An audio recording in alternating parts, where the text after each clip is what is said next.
Have you ever stopped to think about why a country that's loaded with something valuable, like cocoa or coffee beans, isn't always the wealthiest? It just feels backward, doesn't it? Well, today we are going to unpack that exact puzzle and figure out where the real money is actually made. So let's start with this idea. It's called the producer's paradox. It's this really weird economic situation where the people who grow the very things that make up the products we love, well, they often get the tiniest sliver of the profit pie. I mean, just think about that chocolate bar you love, or the cup of coffee that literally gets your day started. Who is making the most money from that? The answer is probably not who you think, and it really pulls back the curtain on how modern business actually works. Okay, look at this. The difference is just wow. On one side, you've got the farmer. Their job is absolutely essential, but it's pretty much limited to one single step, growing and harvesting. But then you look at the other side, the corporation. They are handling, well, pretty much everything else. This lopsided setup is the key to this whole story. And this gets us right to the heart of the paradox. Just because you own the gold mine or the oil well or the cocoa farm, that absolutely does not mean you're going to end up with the wealth. The real money is made after the raw material is out of the ground. So how does that happen? The secret is a really powerful idea called the value chain.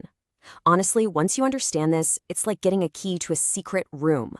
It explains exactly how, when, and where value, and let's be real, money, gets added to a product.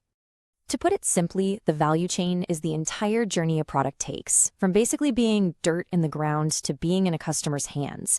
And every single step along that path is a chance to add more value, and more importantly, to jack up the price.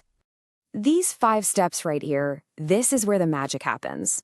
We're talking about taking a raw bean and processing it, turning it into something new through manufacturing, building a brand that everyone recognizes, and then figuring out how to get it onto store shelves all across the globe. Each one of these is a massive profit center. So here's the bottom line. It is all a game of control. The more of these stages you own or have influence over, the bigger your slice of that final price tag becomes. You're not just selling a simple commodity anymore. You're selling a complete, branded experience. All right, let's make this crystal clear. We're going to look at 2 things most of us can't imagine living without: chocolate and coffee. This story of 2 little beans shows you perfectly how the value chain works in the real world. This chart just lays it all out, doesn't it? A cocoa farmer, say in Ghana, does one critical job: harvesting the raw beans. But a massive company like Mars, they control everything else. The processing, the manufacturing, the branding, the distribution. That's where almost all the profit is being made. And that brings us to the immense power of branding. I mean, these aren't just candy bars, they're global icons. That name recognition, that feeling you get when you see the wrapper, that is worth billions. And it's a value that's created completely separately from the raw cocoa itself. And guess what? The story is pretty much identical when we switch over to coffee.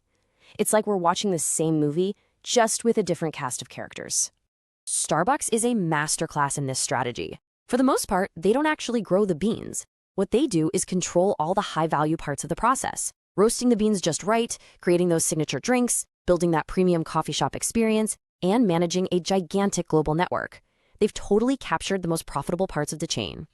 And here's the really mind-blowing part. That $5 latte you're holding, the actual raw coffee beans in it cost just a few pennies. That's it. Everything else you're paying for is the value that was added through roasting, branding, service, and the atmosphere of the store. All steps in the value chain.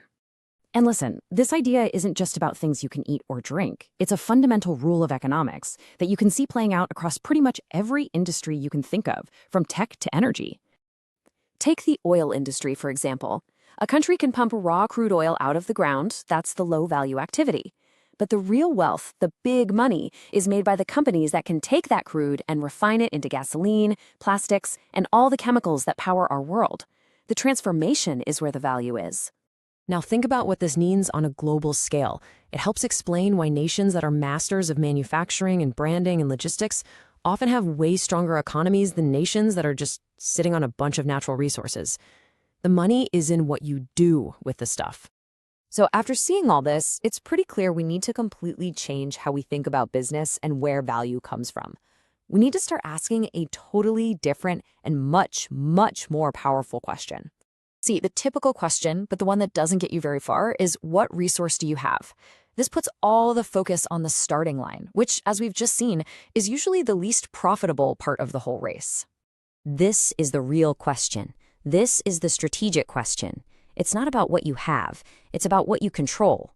Which parts of that long journey from raw material to a happy customer do you actually own? In the end, it's that simple and it's that profound. The power, the profit, the wealth, it all flows to whoever controls the chain. So the next time you're sipping your coffee, just ask yourself, who's really in control of the value here?